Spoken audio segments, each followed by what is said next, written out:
Saya pendeta HKBP Resort Parulian Litong Nihuta menyapa Bapak Ibu serta saudara-saudaraku sekalian dimanapun saat ini berada. Salam sejahtera bagi kita semua. Sebelum kita melakukan aktivitas kita di dalam satu hari ini, marilah kita mendengarkan dan merenungkan firman Tuhan. Kita bersatu di dalam doa. Berfirmanlah ya Tuhan, hati dan pikiran telah kami siapkan untuk mendengarkan-Mu. Amin. Firman Tuhan untuk kita pada hari Senin 19 Agustus 2024 tertulis dalam Injil Matius pasal 5 ayat 19. Demikian firman Tuhan. Karena itu siapa yang meniadakan salah satu perintah hukum Taurat, sekalipun yang paling kecil, dan mengajarkannya demikian kepada orang lain, ia akan menduduki tempat yang paling rendah di dalam kerajaan surga. Tetapi siapa yang melakukan dan mengajarkan segala perintah-perintah hukum Taurat, ia akan menduduki tempat yang tinggi di dalam kerajaan surga. Melakukan perintah hukum Taurat. Saudaraku yang terkasih dalam Kristus Yesus, para ahli Taurat dan orang Farisi melihat Yesus sebagai musuh yang mengusik kenyamanan mereka sebagai orang terpandang di tengah-tengah bangsa Yahudi. Bagi mereka, banyak pengajaran Tuhan Yesus yang bertentangan dan bahkan meniadakan hukum Taurat. Sebagai contoh, ketika Yesus menyembuhkan orang pada hari Sabat, mereka mengkritik Yesus karena Taurat melarang melakukan hal demikian. Maka pada saat khotbah di bukit, Yesus menegaskan bahwa ia datang bukan untuk meniadakan hukum Taurat, tetapi untuk menggenapinya. Bahkan secara keras Yesus menegaskan bahwa barang siapa meniadakan salah satu perintah Taurat sekalipun yang paling kecil dan mengajarkan demikian kepada orang lain, menduduki tempat yang paling rendah dalam kerajaan surga. Nah, renungan hari ini, saudaraku yang terkasih dalam Kristus Yesus, hukum Taurat tidak menyelamatkan kita.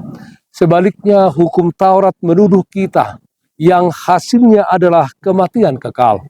Terpujilah Tuhan, di dalam anaknya Yesus Kristus kita diselamatkan dari kuasa dosa dan kematian dan memperoleh anugerah kehidupan yang kekal.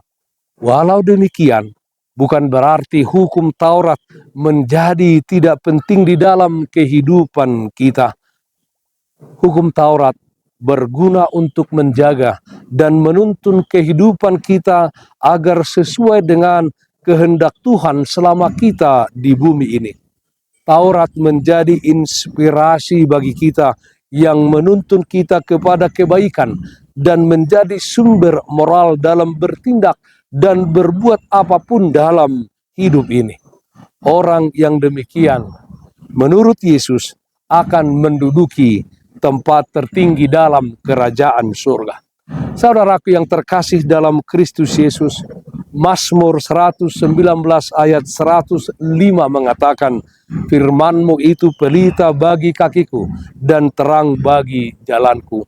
Firman Tuhan menjadi senjata dan pedang bagi kita di dalam menghadapi setiap serangan yang kita hadapi, serangan dari iblis di tengah-tengah dunia ini. Kegelapan dunia ini tidak akan kuasa menggalapi perjalanan dan kehidupan kita selama kita hidup di dalam firman dan hukum Tuhan.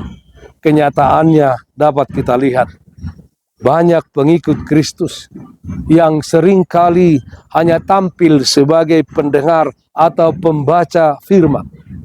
Melalui firman hari ini, Tuhan Yesus mengajak kita untuk menjadi pelaku firman dan hukum Taurat, serta kita mengajarkannya dan memperdengarkannya kepada semua orang. melalui perkataan dan perbuatan kita. Melakukan perintah hukum Taurat. Amin.